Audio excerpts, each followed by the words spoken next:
All right. I think we are live now. All right, sounds good. Yes, we are live. Oh, there we go. There we go. Well, what we'll probably do, if anyone has joined us already, is we will give a few minutes for people to join us on here. And so, yeah, the only thing is you'll want to turn the sound down on your phone. Yep. So just if anybody is on here right now, you'll have to All right, sounds good. Be gracious with us because this is our first time doing a live on Facebook using Zoom. So this is definitely, it looks pretty cool, but we'll see how it goes. Oh, it looks like we've got 2 people so far. That's Woo! Jeremiah and I. Yes. So yeah, there we go. Our #1 fans. Yeah, exactly. So we'll just wait for people to join. We actually are a little bit early. Oh yeah, no worries. Okay, Jim Aldridge. Okay, looks like Jim Aldridge is on there. Hello, nice. Jim. I'll just be saying hi to people too as well, Jeremiah, and there'll be people that you know, I think, too. No worries, no worries. Jim Aldridge, good to see you on there, my friend. This is we were just saying, this is our first live Facebook using Zoom, so hopefully it goes well. I've got my phone open here so I can see text from folks, and so that's pretty cool. So we'll just wait until, oh, we've got about 8 people, so that means we've got 6 other people on here. If you're coming on, folks, just say hi so we can see that you're on there. But once Jeremiah and I get started here, obviously we're not going to be able to keep that much of an eye on the text just because they kind of pop through too quick, like ticker tape. Is that the right analogy? Yeah, everyone who knows me knows I'm undiagnosed ADD, so there's no way. You can't say that as a counselor, Jeremiah. Yes, I can. Oh, yeah, and I just did. I'm teasing you. I'm teasing you. All right, Jim Aldridge says the sound and the pick, the video is good. Good. Well, awesome. It looks like we have 11 people on here. All right. So, you know what? I think we're probably going to go ahead and we're actually not even still at 7 o'clock. We're at about 6:59. So we'll just wait for a few more people to come on. And get any good jokes, Jeremiah? No. So a priest, a pastor, and a rabbi walk into a bar. No, none of those. Actually, it was pretty funny. I was trying to tell a story about a rabbi the other day. It was a real genuine story. Yeah. And everybody looked at me like I was about to start telling a joke. I said, there's a rabbi, and everyone's like waiting for the punchline. It's no, like, no, really, there was a rabbi. There really is a rabbi. Yeah. Awesome. That's hilarious. Awesome. Cool seeing my cousin Paul Leopold on there. Nice. Hope I can replay. Yes, Paul, it'll be left on my timeline, so you'll be able to watch the replay afterwards. You might have to scroll down my timeline. Right. I understand that it's late in the Maritimes. Okay, brother. Good to see you anyways. And, yeah, that'd be like 11 o'clock probably or something, right? Yeah, 3 hours later there. Yeah. So, okay. Yeah, so there'll be that time difference there. All right. Well, you know what, Jeremiah, let's go ahead. Otherwise, We're going to have this. When people watch the replay, they're going to have to listen to us jibber jabber. And so anyways, just doing a little bit of research on change myself. I wanted to have a bit of an introduction for Jeremiah today. I shared with him already that I would just share this little bit, this prologue here, just to get us started. And I want you guys to hear from Jeremiah tonight. You guys know I do quite a bit of lives for our church service and things like that. But Jeremiah is the guest on here tonight, and I really want you guys to hear from him. I'll just ask him questions once in a while when my thoughts are provoked by some of the things that he's saying. But before I do that, let me introduce Jeremiah, because not everybody on here, I'm sure, knows him. Jeremiah and I have been really good friends since Bible college days. Man, that was 20 years ago already. Isn't that crazy? Over 20 years ago. Over 20 years ago, exactly, back in 98, 2000. Yeah.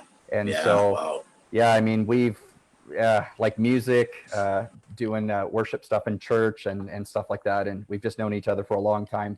And I moved a long ways away for a little while, but we still kept in touch, and you guys came and visited.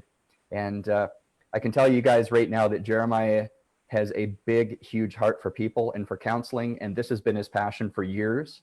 And Jeremiah, I'll let you introduce yourself as well. And sure. You and I talked about that because you know what got you to where you are now in the way of counseling better than I do. So why don't you go ahead and do that? Yeah, well, thanks, Jason. No, it's actually a real honor and privilege to be here for sure. A lot of fun. I know, you know, for those who know us, you know, we're the guys who would always occasionally go out for coffee, and you know, and it's like, obviously, yeah, there you go. I'll have my water, you have your coffee. So that's right. as Jason knows, and other people who get to know me, you don't want me on coffee because I'm caffeine sensitive, and that's not a good thing. You know, people can't concentrate and hear me talk because my eyes are dilating too much, right? It's not a good thing. So, I've been, my background really is really variety. It's a broad background. For over 25 years, I did a not-for-profit. That's everything. We're working with children, working in brain injury, working for, I even worked at the Mustard Seed for a period of time, working with homelessness. The last 5 years before I went solo as a private practice, I was working in the Forest Lawn area in a collaborative service delivery program with Children's Services. That, of course, meant, though, I'm working with multiple parents, single, married, not married, all sorts of different parenting structures. And that, of course, led to a whole bunch of different, I'll just say, counseling opportunities that were even broader than other ones that I dealt with before. Everything from various addictions to domestic violence to you name it. You know, it's when you're in Forest Lawn, you see a lot. Not to put Forest Lawn down; it's a great place, but you know, there are some. You know, like every city's got its kind of area that it's known for, and that's just one of them. And I just happen to. And some of our viewers may not know that you're referring to Forest Lawn as an area, within subdivision Calgary, in Calgary, Alberta. Exactly. Thank you. Yeah, it's like the Bronx, you know, of New York, all that kind of stuff. So, as anyone from New York is now going, and I'm out of here. So, so that's kind of my brief background. About 9-10 months ago or so, I made a bit of a leap of faith, I call it, and just really, my heart was really kind of just felt led that I just needed to start a private practice. Some opportunities came by, and here I am doing private practice for New Life Counseling. So that's kind of it in a nutshell. Yeah. And that's awesome, because I've, to a degree, been on this journey with you of wanting to get to where you are now. Yeah, and for sure. And of course, it's not really a destination; it's just the start of another journey. It really is. Right. Yeah. But I'm really happy for you. I don't know if I have told you that. I think I have, but I'm very happy for you as well. Thank you. And like I said earlier in the broadcast, you definitely are. Or I said to you earlier, I said you're called and you're gifted and you have a talent for this. And so I'm glad that folks get to glean from that tonight. Of course, you and I talked. Nobody has all the answers, right? No. You know, and sometimes when people are watching these things, they're just like hoping that they find out the meaning of life. Do you know what I mean? Like there's that degree of stuff. Sure. But we're going to bring some things up tonight that I really believe will help people. And so that being said, let's get into it here tonight. So we're talking tonight about how to deal with sudden change. And of course, I mean, how to deal with change, period. But we thought to use the word sudden change because let's admit that's how this came on all of us. I don't even want to use the word because we've seen it so much in the news and stuff, but this particular virus and this whole lockdown, shutdown, isolation, whatever you want to call it, this was very sudden. And of course it had to be, we understand that. But you know, we want to give people some things tonight. Mostly, we want to hear from Jeremiah some things that can help people. And so I just have a prologue here that I'd like to read, help us get us going here. You know, everyone's life is a life of change. It's so true, isn't it? We experience changes in work and relationships, changes in our physical and mental health, and new events in our local communities, cities, and worlds. Sorry, world, although we all have our own world that we live in. Many people spend a great deal of time and energy trying to avoid change, which I'm sure, Jeremiah, you have dealt with. I know that I have done that as well at times, but it's inevitable. You know, change catches up to all of us. However, we can learn to cope and change better and thus lower the risk of anxiety and depression. Our relationships can flourish and our body can feel healthier. But if we can't cope with change, only a minor amount of stress can make us feel overwhelmed by life. We might also struggle to set and meet the goals that we have for ourselves. The idea of coping with change is sometimes called resilience, which I'm sure Jeremiah will probably talk about tonight as well. Though your environment and personality type might influence your level of resilience, the amount isn't set in stone. In other words, we can develop more. Practicing different ways of thinking and being in the world can boost our ability to deal with change and help us build a life that adapts much quicker and more purposefully to new places and unexpected events. And so I've asked Jeremiah tonight to share with us 3 things that could help us to deal with sudden change. And I said to him earlier before we get on the broadcast here, not just deal with sudden change when it happens, but be prepared. Like you can't prepare for changes you don't know what the changes are, but you can be prepared for how you handle changes no matter what they are. And that's really what we want to help you guys with here tonight. And so Jeremiah, you were sharing a few things with me, and maybe you can share with us tonight. You actually call this system something as well. It's something that you've developed. And why don't you go ahead and start with that and share with us? Yeah, thanks, Jason. Really what we're talking about, is a couple different things. And I'm going to share, obviously we talked about earlier about what are kind of three basic things. And I'm going to, it's going to sound, and I'm going to be honest, you need to be ready. It's going to be so ridiculously simple. Yeah, but right now we kind of need simple, just basic strategies that can be utilized. And out of that, we're going to kind of break things down, and depending where the conversation leads, the ebbs and flows of our talk tonight, definitely we want to expand on that. So it's not just three things, right. But and it's more focused specifically on, with the COVID-19, crisis and situation, whatever you want to call it, that we're in right now, Jason. Yeah. But really, before we even go to that, I love how you talk about that word change, because there's one thing that change has that we sometimes forget about, that is polar opposite, kind of like a magnet. You got your positive and negative side, right? There's always two sides to a different coin that we have to look at. Sometimes it's positive, sometimes it's negative. Change is one of those things that's a very neutral word, Jason. Yep. It can be positive change, it can be negative change, right? Exactly. And so here's the one thing with change, okay, is that it's all the other side of the coin, as it were, of change, good or bad, is loss. So it's interesting when we talk about concepts like grief and loss, okay, when we talk about areas of trauma, areas of depression, anxiety, all those kind of areas, those are things that are all about dealing with loss. And that can be good or bad. Hey, I am so glad that the choices and changes that I've made in the last year within my life regarding business-wise. But I'll tell you, I did have a period of time going, did I make the right decision? There was a little bit of that loss, Yeah, there was a little absolutely. bit of that. Yeah. And, you would know as well, we've talked about this in the past, when you make, whether it's a business change, a geographical change, all of these different things, they're forms of loss. Now, of course, there's the big ones too, right? And we're seeing that as well with COVID-19. I've already come into contact with individuals who have actually significantly felt either loss due to COVID-19 or the fear of, hey, I've got a family member, they're in a situation, that they're surrounded, and again, I really got to give a shout out, it's very important. For all of those who are in the health capacity of absolutely working, nurses, doctors, all of that. I've got friends myself that are personally, they're nurses, they're working. I've got one in particular, a close friend of mine. They work at Peter Lougheed. They're working through it, and they are there. And so they're having to work through all of that loss and the fear and all those different changes that are happening that are going on right now as we speak. So definitely, my heart goes out to everyone that way. I like what you said there too, about it's not just being personally affected. Because when I brought up resilience there, just in the introduction, there are some personality types that are more resilient. I think most people will get this reference of Joel Osteen, but he gets made fun of because he's so happy all the time. And I'm sure most people, whether they're people of faith or not, have seen him somewhere on TV or something. But it actually is more his personality type.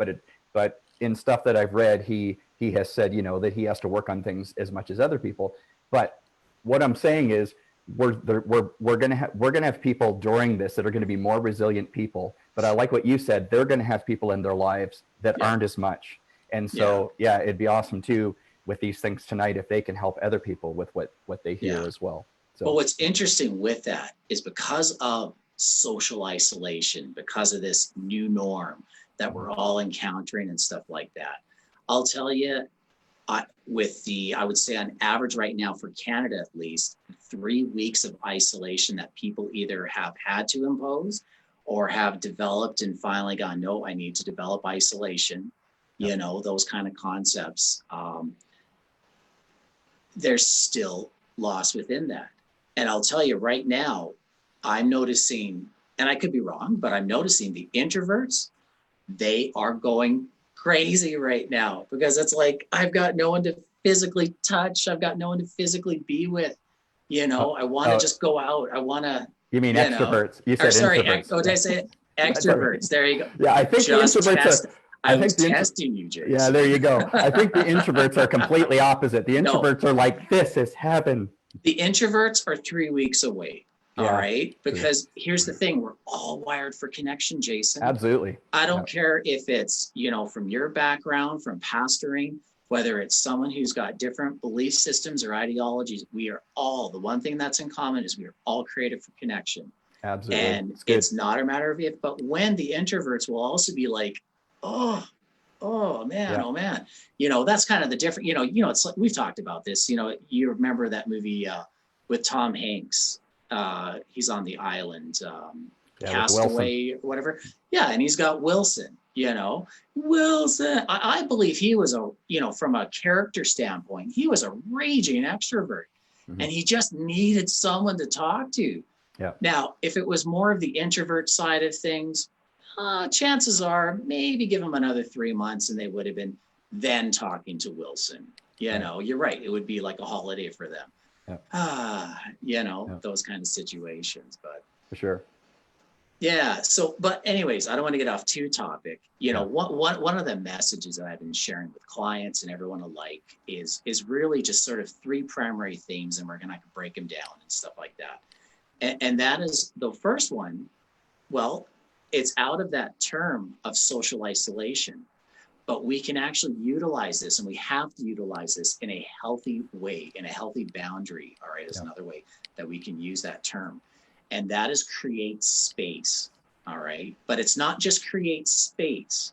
All right. Being separate from each other, subdividing that into 2 different categories. There's creating space for ourselves individually. We still have to have our time. Yeah. Introvert or extrovert, ambivert, whatever you call it. We still need our own time. We still need our time. In your case, you need your time to have that time of prayer. You know, we all need that time for just reflection, you know, introspection.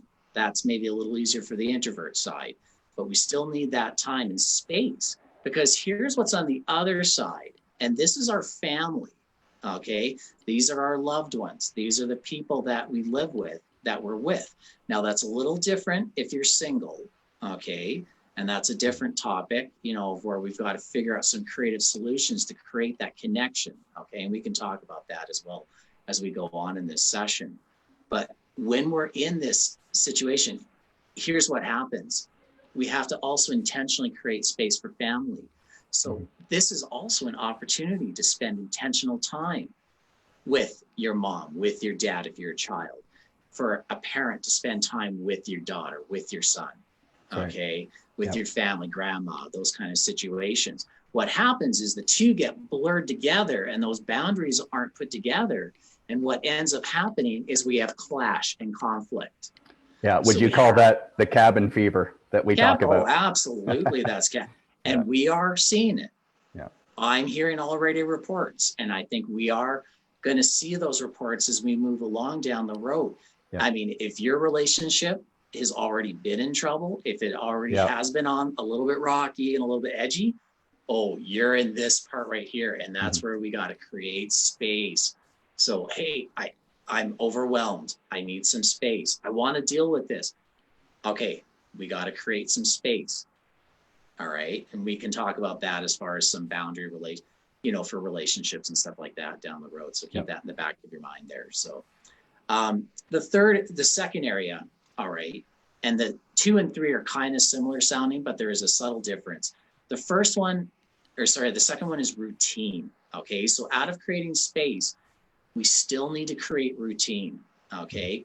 And out of any form of loss, all right, when we talk about grief and loss, from a loved one passing away, all the way down to losing a job, okay? All the way to being just stuck and isolated. Oh my gosh, now I'm working at home and I'm having to work with my family and I'm having to do my job online, all these different things, whatever it is, it looks like, okay? And actually, that you said the space and then the routine, those now for everyone have shrunk. Yeah, it's more compressed. It's more compressed than ever before. It's not like I can just go out to the park and do something or go see a friend. I just need a break. No, And that's why the space part's very important. And then out of that, we have to develop routine. Okay. In that routine, it's basically what is it that I normally do? Even though I'm in house, what would I normally do? Well, if I normally got up and went for a 10-minute walk in the morning, you still need to go for that walk 10 minutes in the morning. That's right. If you walked your dog, you got to still get up and walk the dog. All right. Don't fall into this trap of going, oh, I guess it's 3:00 in the morning and I guess we'll go to bed now. You've lost routine and that's going to mess you up. And that's actually when we talk about concepts like trauma, and because this is a form of a crisis, and crisis is based on trauma, which is based on grief and loss. So when we talk about this loss, okay, the sudden change that happens, if we don't have routine, there are consequences that we can fall ourselves into. So if you're an individual who's like, man, I don't even know if today's Tuesday or Wednesday, I just feel so lost. Routine is key for you to get into that routine. Okay. The third area, and then we can just break it out into however we want to deal with things, okay, or whatever topics, is creating normalcy.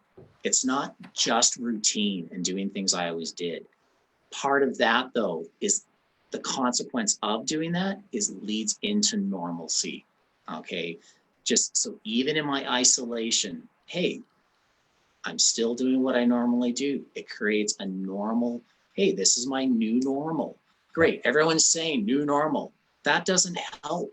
So how do we get to that new normal? Well, it's by creating space. It's creating routine, still doing the same things we normally would do or similar to that. And then that leads to normalcy. So this allows a form of control, all right, or predictability that right now we don't have. We don't have predictability right now. We don't know when this is going to be over. Hey, if this is over by a miracle in 1 month, poof, something happens, great. I am all for that. But at the same token, if things do go until July, August, oh my gosh, God forbid, September, okay, hey, we have to create normalcy. And that's how we create our new norm. And that allows us to control the things that we can then have predictability over, the things that we don't have control over, such as COVID-19. You know, I think this is the first time that our generation, I mean, I'm not going to try to divide up the generations too much. You and I are Gen Xers. And so I think millennials are behind us, but these few generations, this is the first time that we've experienced this degree of something, right? Like we haven't gone through World War I, World War II. We haven't gone through the dirty 30s, as it was called, the Great Depression. But the world at those times, you know, most of the world anyways, was forced to do what you're talking about tonight. I'll tell you, and this is where we can utilize things for an advantage, okay? In that, you know, back it was 1918, I believe, is when the Spanish flu. Basically, after World War I, the Spanish flu was a worldwide epidemic. That was the last worldwide epidemic that happened. They didn't have, you know, the telephone. They didn't have tele. They didn't have computers. They didn't have this. What we're doing. This is unprecedented, you know? So it's kind of one of those bitter, ironic things that we're all having to deal with, right? I mean, it's, you know, a month ago before COVID broke out, I just put out a blog talking about being immobile. So it's iMobile. It was like a play on words that I came out with when I was doing an interview with someone else. And it was talking about how we so focus on this iPhone generation that we get immobile, right? That's good. Did you get it? And and I'm going to use that. Yeah, there you go. So iMobile. And what that does is it creates, a social isolation that creates social anxiety. So people, the younger generation, this is normal.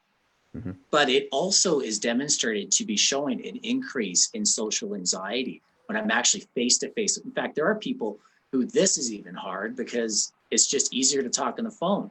Okay. I mean, that was the big joke today that I was hearing, you know, about is that it's the, you know, a lot of newscasters, you know, it's kind of the joke running around, I guess, that, you know, who's wearing pants, right?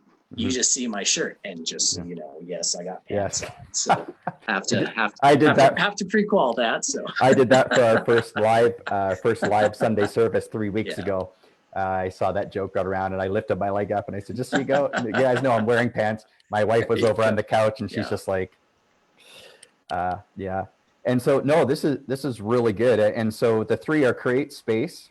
Number 2 is routine, and number 3 was normalcy. Creating normalcy. Yeah.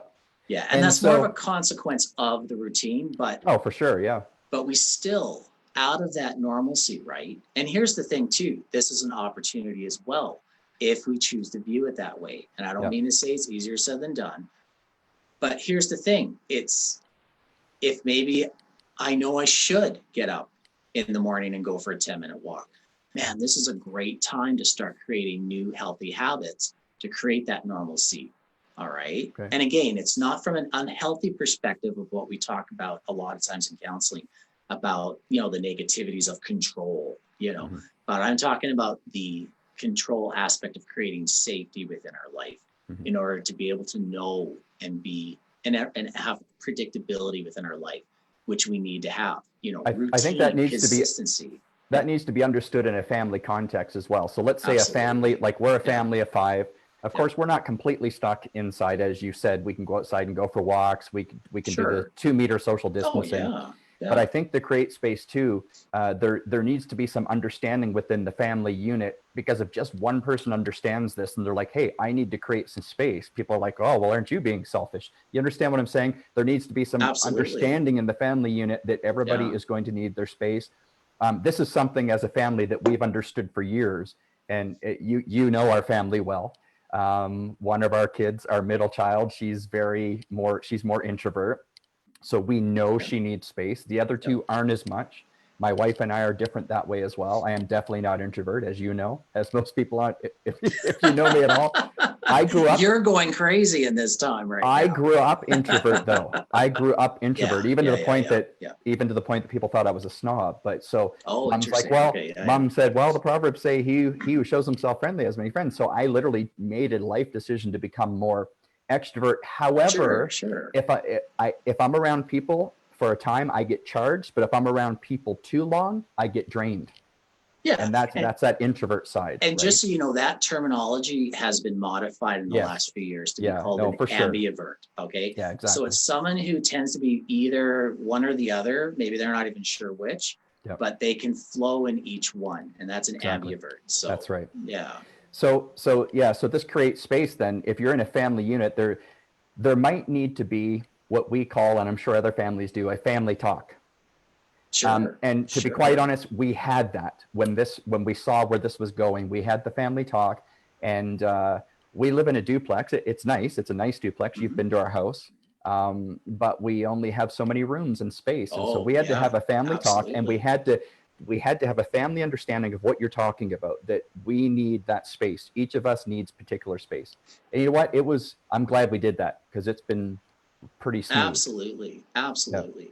And out of that, you're going to get different family dynamics, plus relationally.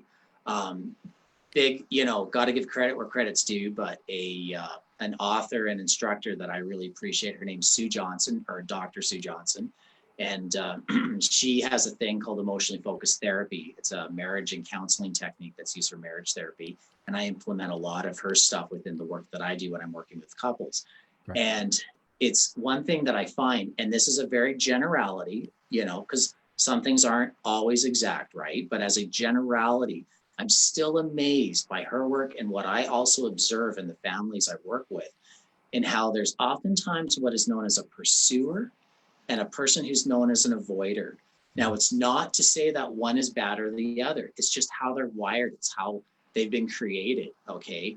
The pursuer is the person who is, I want to deal with this now. Mm-hmm. We got to deal with this. We got to talk about this now. Yep. The avoider is the person who is not that they're trying to not deal with the situation, but oftentimes they get so overwhelmed and bombarded with all the thoughts. And it's like, oh my gosh, here's the pursuer. We need to deal with this. And the pursuer is going, too much information, overload. Okay. It's just, they're going tilt. And so this is where they tend to sometimes flee their response system, what's known as the amygdala, fight, flee, freeze, they sometimes tend to flee. And the pursuer, of course, is fight. Okay. Yep. So that's where healthy boundaries and this is more just so you know what I'm talking about are generic Band-Aid solutions. I know exactly what you're talking about with that, because you see it in married couples very often. Yeah. It's rare that you'll have two avoiders married to each other. You can. It does happen. It does happen, but or other way too. It does happen, but I have found that it's rare. Usually you'll have one or the other in either one, either the wife or the husband. And you always have to say, well, you need to give the avoider 10 minutes to go and walk and then come back and deal with the situation. Yeah. And, I think you're hitting the nail right on the head with what's probably happening in homes right now during this time. And so I think if we could rewind back a little bit, I think what we just talked about, how you can be prepared for that is you might need to have that family talk. Absolutely. Right. Or and if you don't, exactly. Couple talk yeah. Or even knowing your kids. Even from a work situation, knowing your boss, where are they at with that? It can all help that way. Oh, for sure. Here's the thing. It's then about creating as best as possible, not saying it is very messy to start off with, because oftentimes these are things we've never tried. We've never practiced before. So it's not a perfect science when I say this. But the pursuer needs to allow the avoider type personality to actually go for an agreed amount of time. All right. But then the avoider, what they're doing is they're processing everything. So they can then come back and actually deal with the situation and not continue running. That's where most things break up. The pursuer needs to allow that space to happen.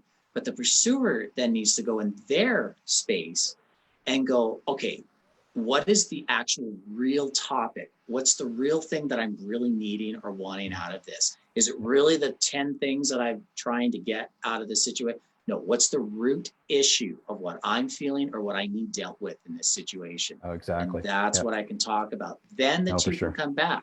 Now, as a rule of thumb, I go with the approach that on average, when our adrenaline, gets up when we're in attack mode or when we're in flight mode, it takes on average between 15 to 20 minutes. Yeah. So you got to give that time to calm down. You got it. And everyone's a little bit different. The alpha male, alpha female type personality might actually need that hour to go for a walk or a drive before they come back. The key is having the ground rule, though, that you have to come back. That's and right. Vice versa, that you're also going to, that's easier for the pursuer. It's harder for you know what I mean? But it's then having those ground rules. Well, now we're in that conversation. Hey, pursuer, you're not bringing up the 20 different things that you need. No, you've had that time to think about the primary root issue that needs to be dealt with. And let's just deal with that. We're picking that battle. I love how you said the primary thing there. Whenever myself or Patricia and I have done marriage counseling, after every session, we always give them one thing. Yeah. Not 3 steps, I know we're talking about 3 things tonight. Sure, that's okay. Sure. But for married couples, we give them the one thing. And that's been that has really worked with couples because even after a counseling session, they can leave feeling overwhelmed about everything that was discussed.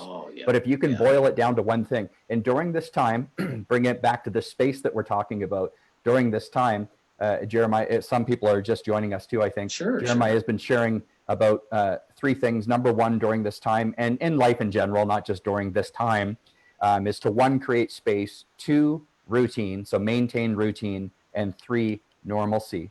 And so, it's so important. I love how you said primary, though. That's so important. As a pastor and from a biblical perspective, we call it returning to your first love. We ask couples, what caused you to feel love for the other person in the first place? If you have stopped doing that, then start doing it again, right? And so, no, that's good. And here's the thing.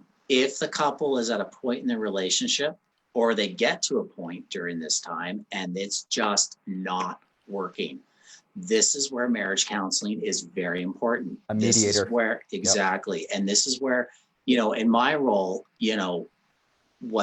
where I come into play is, and I'm pulling out now, it's not even about meeting needs anymore and all that stuff. No, we got to go to the root source. What's actually happening emotionally? Mm-hmm. What's actually going on? And oftentimes we'll find there's just a lack of attachment. There's maybe a lack of awareness.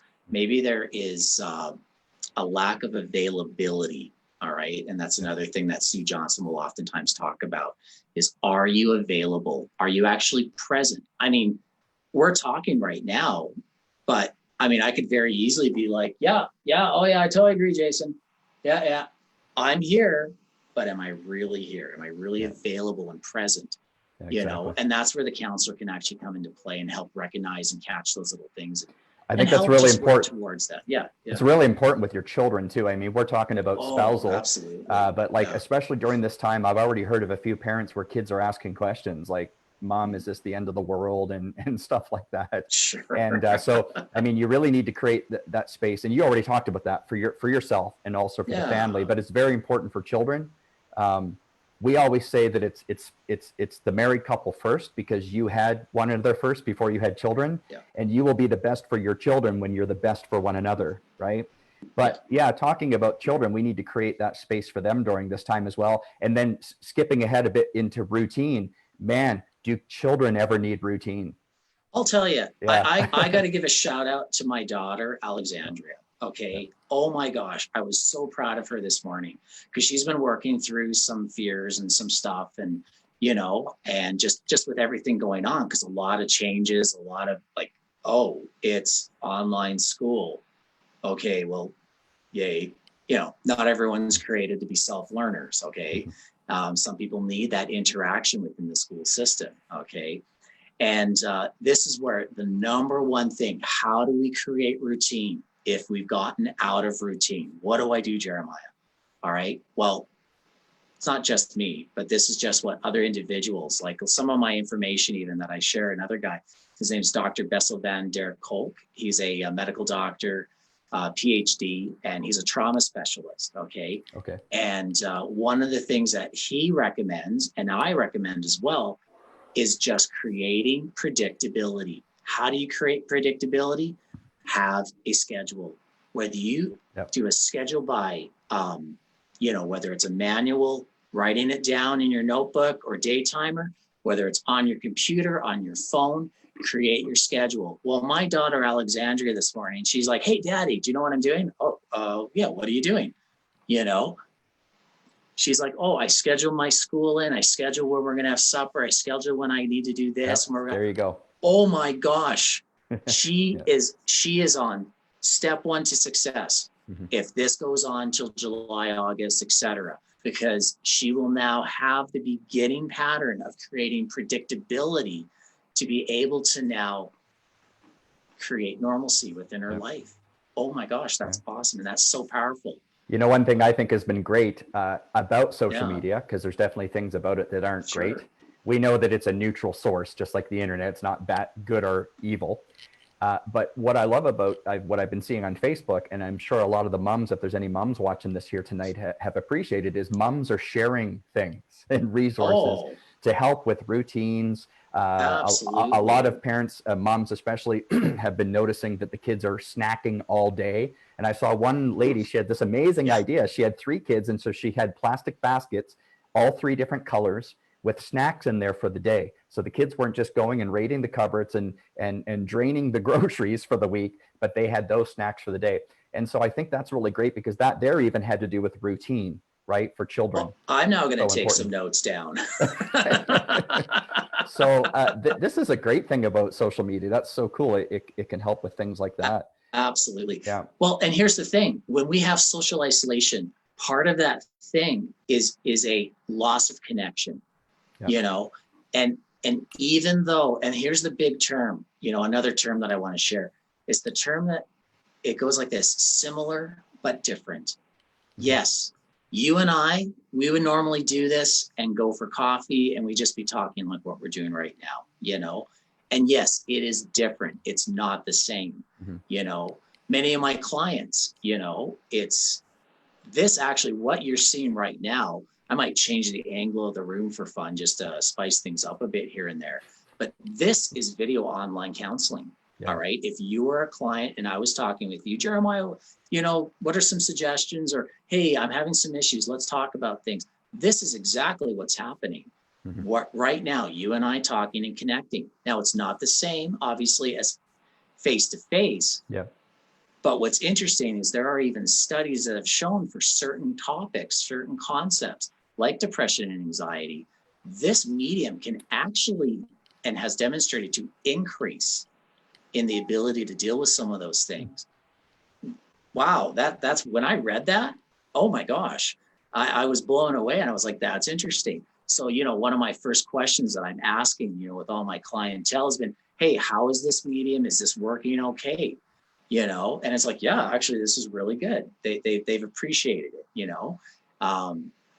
I've got a friend of mine, good friend of mine. He's been doing some work just with some other issues and stuff like that they've been working through in their life and being vulnerable with it and going, yeah, it's time to deal with this stuff. And this is no offense to those that are doing it, but their individual they're dealing with this stuff with is all phone. And they're like, man, I want to do what we're doing. I was doing some Zoom conversations with them, and they're like, man, this is so much better. Yeah. So that's why I've chosen the online format, right? Well, because at least in video, you can still see body language. You can see micro expressions, right?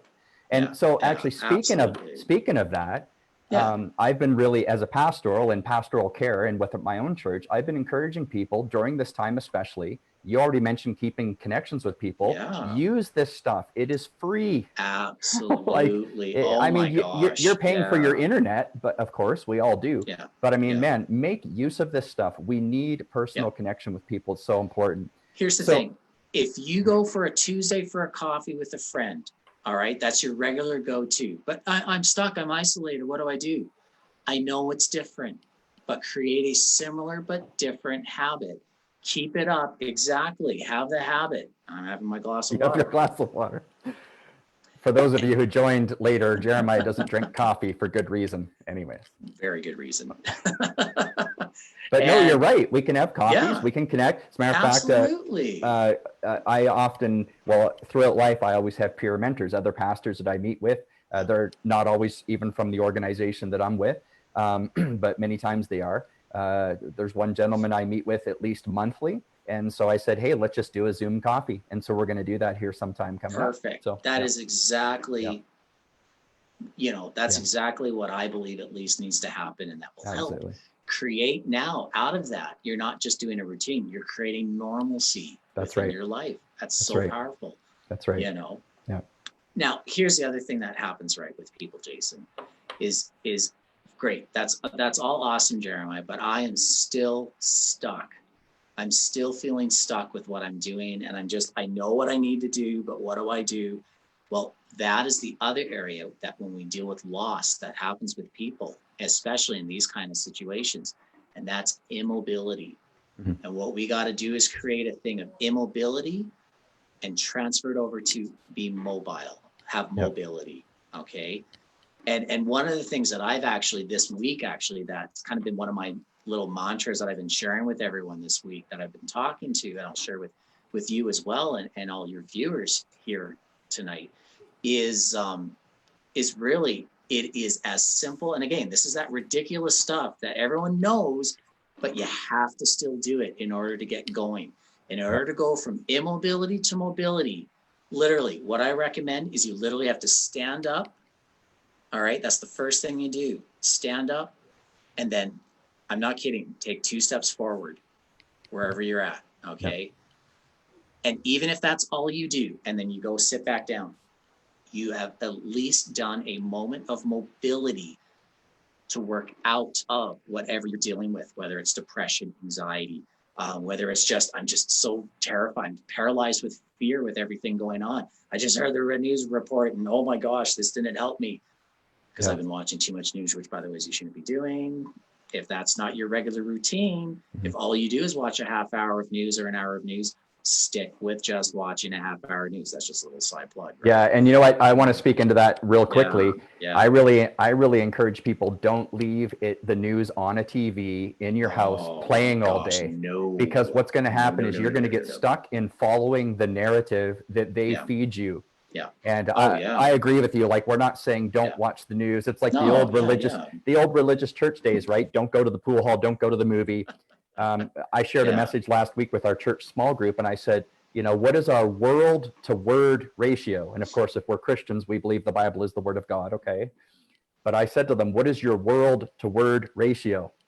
Because the word, right? The word is positive, that we win in the end, that God is the most powerful. And the world is like fear, fear, fear, fear. And we can't be out of the world. None of us can, right? But we can watch our ratio of what what our intake is of information. Absolutely. You know? So that's good. And that's why I allow you, that's why I really appreciate you even, Jason, for allowing this space, you know, because that's one of the concerns I have with media right now, whether it's social media, radio, you name it. It's there's not even, I mean, unless I'm wrong, I don't even view what I would consider even 10% of education to know how to deal with this stuff. Even just hand washing videos, you know, hey, we're going to take a 2-minute segment and show you how to wash your hands again. You know, as simple as that many people actually don't know how to do properly, but we got to learn how to do it now. All right. Forevermore. And I mean, it was only just last week I started seeing driving on Stony. They just started saying, hey, wash your hands, COVID-19. Yeah, that is true. Yeah. It's like now, I'm not trying to complain, not trying to blame. Please understand that. But that should have been done a month ago. Do you know what I'm saying? With everything that was going on. And, you know, that's part of that education, lack of education. But because we don't have accountability within media right now, we got to start somewhere. And this is where forums like this, I'm very appreciative of that space to be able to do that with. Awesome. My little political side piece there. So.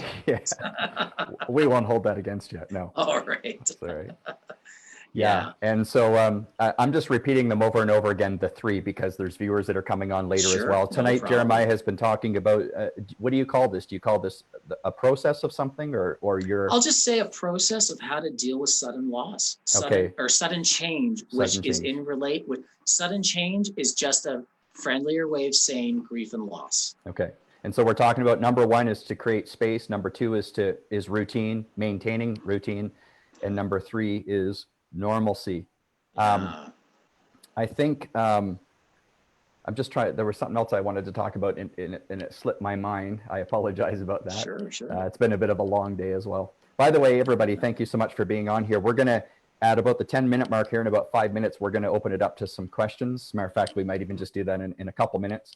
Jeremiah, maybe there's something else you just want to put on these 3 or kind of combine them, or before we take questions. Well, honestly, you know, one of the things I was actually thinking of today, you know, I always kind of have my for fun, I call it my phone apps, you know, of leadership and people who have influenced my life. And I know one common person that we definitely has influenced us both, you know, are Dr. George and Hazel Hill, you know, and I was just thinking of that, you know, Dr. George, you know, and I want to say this with all, you know, there's a timing to things sometimes. Like when you're dealing with grief and loss, now that's not the time to go, come on, get over it. You know, how come you're not over? Are you kidding me? No, we're just trying to just get mobility in our life, just trying to normalize everything in our life with as best as we can with things going on. So what I'm about to say, I don't say lightly, but, you know, I was imagining if I was pushing my Dr. George app, what would Dr. George say, you know, regarding business, regarding finances, regarding everything that's going on. I'm stuck at home and I'm like, oh my gosh, I'm going crazy. And all I hear is Dr. George in the back on the Dr. George app is going, man, what an amazing opportunity and time. What, with everything that's going on, could be utilized for opportunity in your life. And I realized, wow, you know what? That's actually what is happening right now. If we can get to a point of mobilization, absolutely, we then get to a point of creativity. Absolutely. All right. I mean, I'm not going to lie to you. A week ago, I was like, what am I going to do? And I realized, hey, I got to be creative. You know, I got to use some of this downtime to be creative. I've updated my website. Everything's online video now, just like this. All those, that was not opportunity. There. Yeah, and it's creativity. opportunity and creativity. And you know, one of my, sorry, if I can just add one more quick thing. One of my favorite authors, she's got a great talk on, you know, you can type her stuff in on YouTube, right? She's Power of Vulnerability, but she's got a neat concept on creativity. And what's neat with creativity is if we're not being creative, especially, I'm going to add in my wording, in this time of isolation, that actually can lead to monasticizing.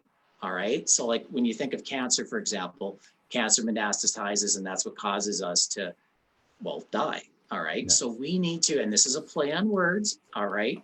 We need to unmetastasize our isolation and situation that we're in and allow creativity in our lives. Play music, play games, be creative. Don't just go and watch online stuff. Create stuff online, write a blog, do stuff like this. And that unleashes our creativity, which then allows us to break out of that fear that everything else is around us. Anyways, you were going to say something. Well, yeah, no, absolutely. And honestly, as a pastor speaking here, you know, the Lord has actually really been speaking to me about that, the creativity and opportunity. And yeah, absolutely. That's some people may not know Dr. George and Hazel Hill. They're the founders of Victory Churches International, of which I am a pastor of that organization. And I just love that. I remember Dr. George, you would remember as well, Jeremiah, during our classes in Bible college, and he would talk about how in every crisis there's an opportunity. That's the word. In every crisis there's an opportunity. That's what I was forgetting. And that's okay. Yeah. And man, actually, that's a good idea. I'll update my app. I should talk to them about that app actually, because that's so good. It's so good. And you know, I think if we begin to view things, and for people of faith, it's more than just positive thinking. Right? For people of faith, it's like we trust the word of God that he will do what he said. And so I know that it will be a positive income, as we like to joke as Christians, that we win in the end, right? Against the devil and evil and stuff like that. So no, that's so important, man. What a good way to look at it. Absolutely. So, but I want to reiterate again, Jason, as far as like the 3 points, the real 2 sub points that I really want to just let all the viewers know again is number 1, create that schedule, write it out, type it out, have your routine set for the day, which will help create normalcy. And if you're stuck even doing that, then you got to do the real simple step of get up, take 2 steps forward, and then maybe allow another 2 steps to what that next thing needs to be. But even if it's 2 steps, you're at least creating that immobility to have mobility. That's right. Yeah. You know, if you think about it, if a body of water remains still, there's no inlet and outlet, it becomes stagnant. Absolutely. Right. And that's really what I feel. Hopefully I'm hearing you correctly, that's what's going to keep things moving and keep things flowing. If that's all you can do, then do it. Because you're right, because fear does paralyze, right? Fear can paralyze people. Awesome. So we want to, you know, I don't want to, I'm hoping to keep this to an hour to speak, you know, for viewers and stuff. And we want to respect people's time as well. But thank you so much for sharing all this, Jeremiah. So what we want to do now, guys, is we want to take some questions. If nobody has any, I think Jeremiah did an amazing job at explaining these things. But if anybody has some questions, we can't necessarily maybe take everyone's questions, but I'm looking down at my phone here and I can see the texting on the Facebook app right now on the live. You can go ahead and do that. I'll keep an eye on it. And just if there's a few other things, Jeremiah, that another thing that you would like to share, and I'll keep an eye and let you know when there's a question. Sure. Well, while we're doing that, I guess one thing that's been on my heart as well is just being aware as well as what are your coping mechanisms with all of this. Because here's the thing, if you're not doing that, if you're not creating routine, creating space, creating normalcy in your life, that's going to lead to creating, you know, coping skills. And of course, that can be what I've just talked about is healthy coping skills, but there's the other area of unhealthy coping skills, which of course, and that's my biggest fear that I've been I'm waiting, not to be negative sounding, but I'm kind of waiting for the downfall for those that don't know how to do that and create healthy coping skills. We are going to probably see, more than likely, we'll call it a prediction. We're going to see an increase in drugs and alcohol. We're going to see an increase in the use of pornography because of too much downtime, too much space, alone time. When actually you should be connecting, even if it's just this, if you're single, You still need to have connection. All right. Just like this. If you do have a family and a loved one, you have to hug, touch your kids. It's okay. Okay. You have to do that still. You're in the same house. It's okay. You're in the same house. Even with all that's going on. Like, sorry, if someone's got it, you got it. All right. So you might as well hug and love each other, you know? And so out of that, you know, those are areas where sometimes people struggle with, like a loss of sense of time and all those different concepts that we have to be able to maintain connectivity that way. Okay. Absolutely. Yeah. All that kind of stuff. So yeah, that's so important. Yeah. I'm glad you mentioned that, because medicating is not coping. Yeah. Right. And we don't want to, and I shared this with you as we were talking about this beforehand, even entertainment can become medicating. Yeah, absolutely. If you're doing it in excess, and it's like you're ignoring your family because you're watching 7 hours of Netflix binging a show. That would never happen. Okay, so we do have a question here. Sure. And I'm not going to say people's names, even though people can see it on. Keep it confidential. So. Well, people can see it on the text anyways, but that's okay. So we've got one question. This question is from this person's friend. They said, if you struggle with social anxiety, how do you step out of your shell to connect with others? Wow, great question. If there is a legitimate issue of social anxiety, I'm again, whether it's myself, whether it's someone else, you got to get help. Counseling is a great way to start dealing with that approach. Okay. Yep. Practically, it's just getting used to it. If this is too difficult, but you can do a phone call, start with a phone call. All right. Yep. But part of that is where you might need to also learn how to get some social skills done, how to actually communicate. All right. So like, how do I communicate? Because I don't know how to talk. Well, practically, it's where you learn basic stuff. What's your name? My name's Jason. Oh, and what do you do during the week? That's one of my little themes that I teach people who actually deal with social anxiety, right? You know, what do you do during, notice what I did. I didn't say, what do you do for a living? How was your day? How was it? No, what did you do during the week? That allows an open space and open door for you to answer how you would choose to do. Jason, what did you do this week? See, I like that. I like how it's open-ended, but the other questions, like, what were the other questions you said? Like, how's the weather? How was it? Those are so trite. They almost seem like they're not caring. But when you say, how was your week? What did you do? That has a level of, it's personal to a degree. Absolutely. Right? Yeah, and it's got to be intentional. You have to mean what you're saying, not just you faking it. Right. But sometimes you got to practice it, right? Yep. And that's where working through with an individual can actually help those things. And then sometimes it's then just, that's more of the clinical side of things, right?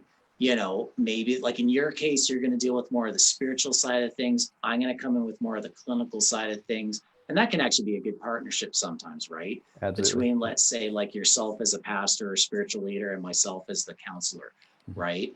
And that's where maybe there are some past traumas that need to be worked through, but maybe there's some social skills. Maybe there are some observational or diagnosed issues like, you know, high functioning, you know, I don't know, autism spectrum, ADHD, all those different kind of diagnoses that are out right now.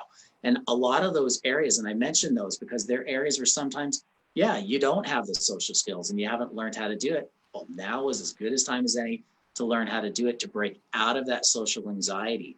But beyond that, that's also part of, all right, dealing with fear, dealing with loss, dealing with sudden change. And this is where now I have to actually talk with people. You know, I've met people who this is actually very difficult to do, but they can talk on the phone. They can meet with someone face to face. So everyone's got a little bit of a different form of anxiety, I call it, depending on what they are. But there are ways that we can do it, learning about what's called closed-ended and open-ended communication skills, all that kind of stuff. So, yeah. So basically what you're saying as well is that just start somewhere. Start somewhere. Anxiety. Stand up, take 2 steps forward, and go from there. Yeah, I think sometimes, I could be wrong about this, but this could be an issue with folks that do have anxiety over social things too, is I think sometimes they overthink what might happen. Oh, absolutely. Right. And that's part of the fears. That's the brain spinning around. Yeah. Practically too, and this is another area, you know, which we don't have time for to go in today, But that's where I'm big on what I call intentional breathing. Okay. Not just breathing. All right. Imagine I had a balloon. Okay. If I had a balloon, all right, and it's not filled. All right. And I'm this. Okay. Am I breathing? Yes or no? Yeah. Yeah, I'm breathing. But what kind of breathing is what I'm talking about. What I'm doing right now is shallow breathing. Oh, what's going to happen? Oh my gosh, everything's, oh, I'm so scared. The balloon is not being filled. And here's the thing, without going into too much detail, we have to intentionally breathe and start filling the balloon up to connect within our brain, what I call connecting the emotion-centered part of our brain to the cognitive top portion of our brain, all right, our logic, reasoning side. We got to connect the two together so we can connect our emotions with our logical thought so we can be calm, caring. Hey, I can actually have a conversation. I can relax. I'm all good to go. Yeah. But as soon as I'm like freaking out and anxious, the brain balloon shrinks. And that's what I call that, the brain balloon. And now we're all emotional based, walking in fear and anxiety and, fear, flight, freeze, all that stuff, because that's where our amygdala is located. Right. Okay. So that's why we got to fear it. So that's just a different analogy. Just for and it's an analogy that fits exactly with when someone is hyperventilating. That has to do with breathing. Absolutely. That is connected to anxiety. You got it. But I'm breathing. No, you're shallow breathing. You're not intentionally breathing. Exactly. So we have another question here. Sure. Hello, Dr. Hazel. She's joining us on here. Nice. Good to see you, Dr. Hazel. We have another question from, just trying to see here.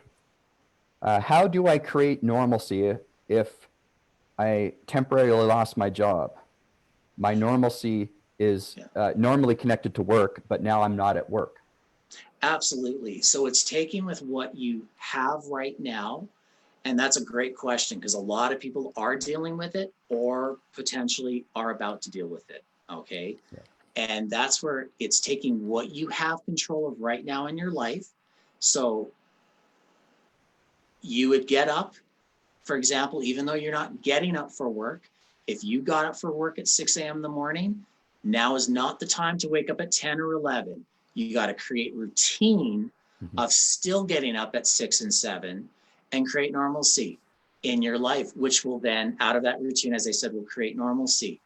If you've lost your job, now you have the job of finding a new job, which means that during those working hours, you are online. You are doing the best you can to at least keep an eye out as to what jobs are available. Even if there is none available, you're at least doing your part. And I'll just say this from a pastoral standpoint, since you're a pastor, Jason, this is one of the statements I like to say for those who are more, from a spiritual perspective, is doing your part in the natural to allow God, all right, or in a 12-step perspective, your higher power, to do his part in the supernatural.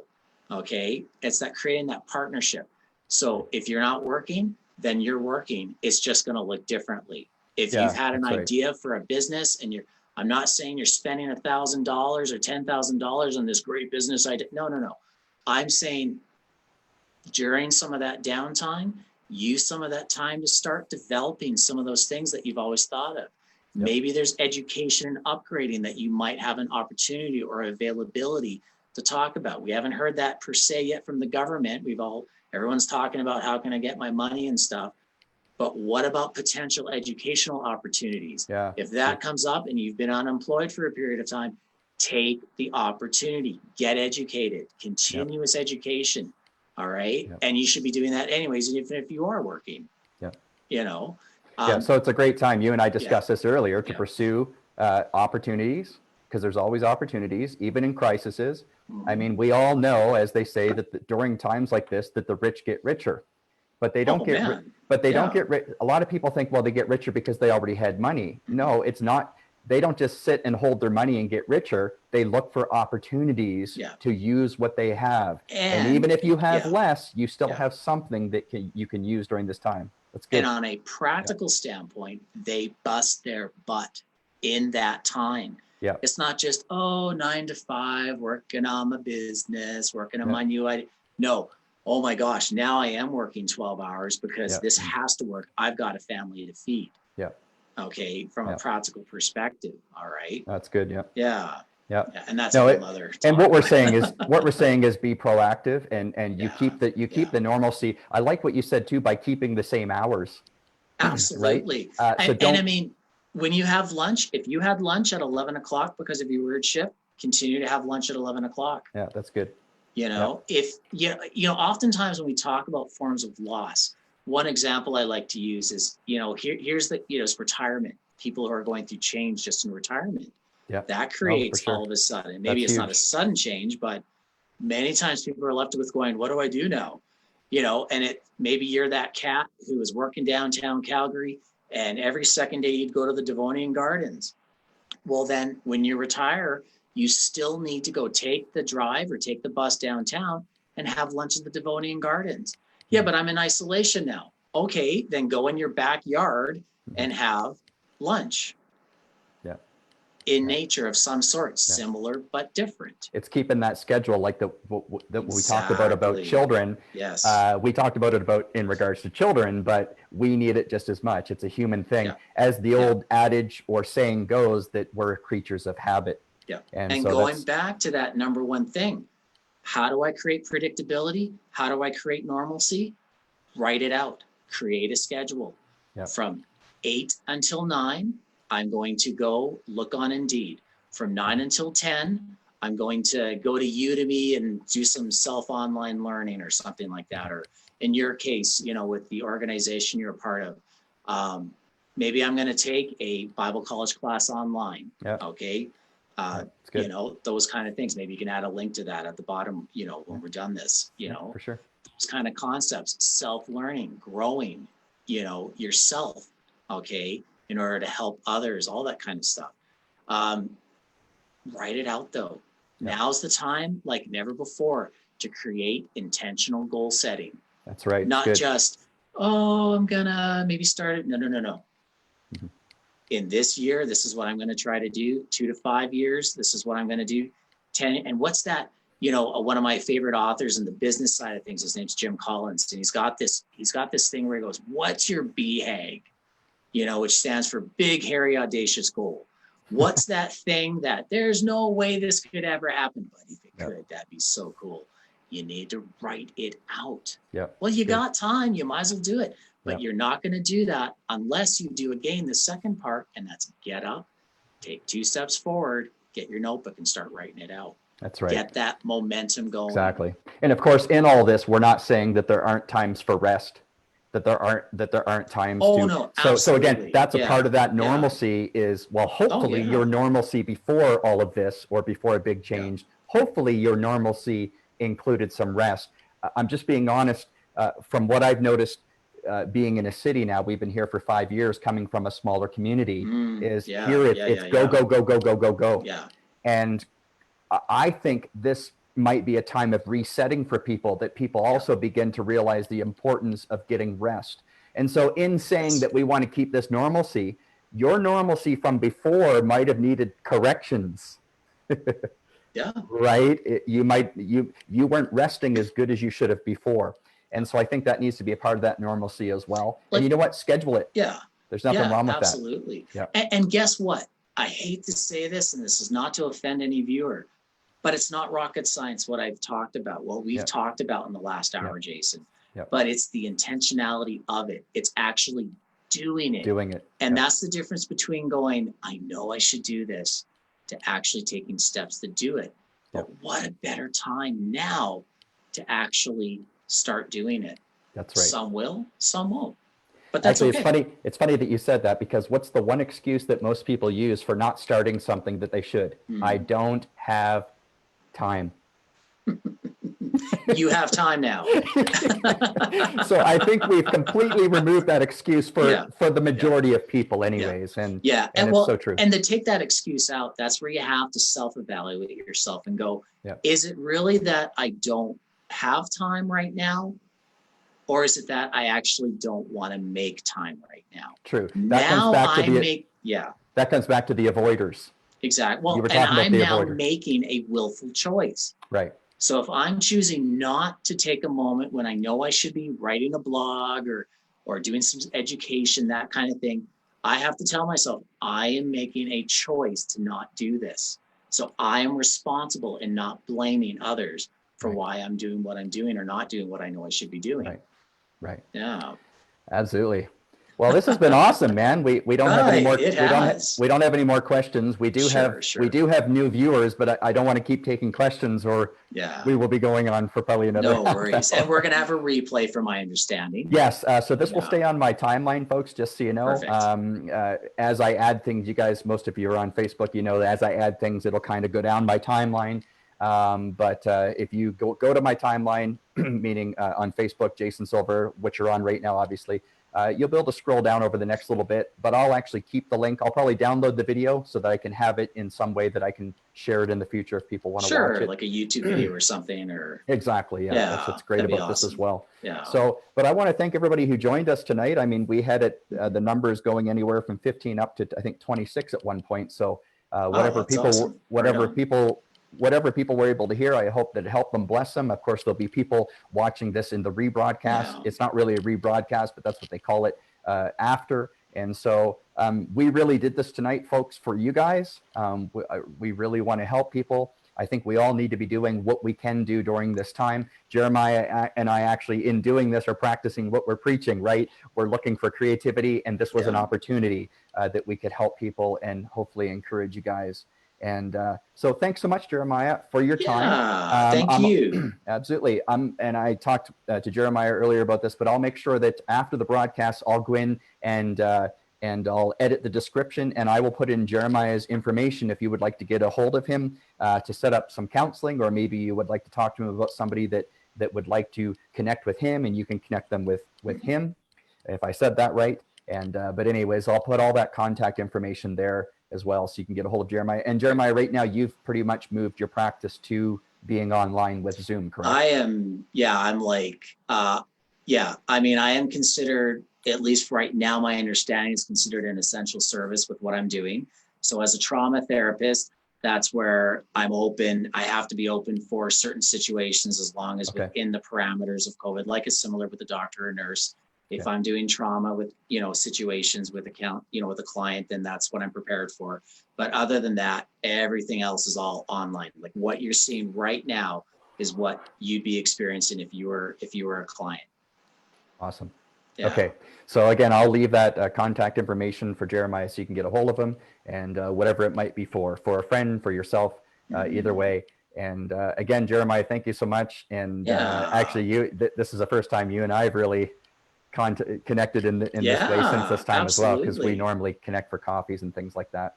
But again, thank you everybody for joining tonight, and I hope that you gleaned something from this, something that can actually help you and your family and even your friends. You can share this link with them, again, from my Facebook page there as well. And so again, thanks so much, Jeremiah, and just God bless everybody that watched tonight. And I don't know what else to say. How do you end a webinar? Virtual high five, bro. Virtual high five. Anyways, it's been a blast, Jeremiah. Thanks so much. I've learned some things as well. Pleasure. And